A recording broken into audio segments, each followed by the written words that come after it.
ሌላ ሜካኒዝም ፈጥረን ደግሞ ባካፕ እንውሰድ።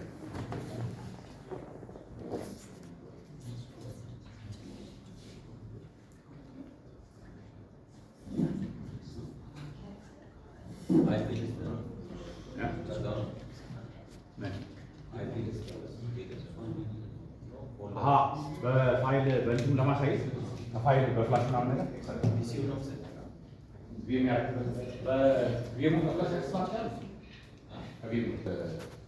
ሲገባ የሆነ ዩዘር ኔም ይመጣል። ይሄ ዩዘር ኔም ብዙ ጊዜ ያለው ከማን ቀጥሎ ነው?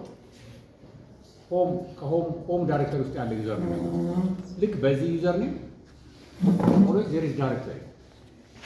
ማንኛውንም ፋይል የምናስቀምጠውን ፋይል እዚህ ጋር ሴቭ ስናል የሚያስቀምጥልን እዚህ ዳይሬክተሪ ላይ ነው ማለት ነው። ስለዚህ ባካፕም እዚህ ዳይሬክተሪ ላይ ብንወስድ ይሄ ማለት በዚህ ስም ዳይሬክተሪ ክሬት ይደረጋል። አሁን ገብቼ ማሳየቱ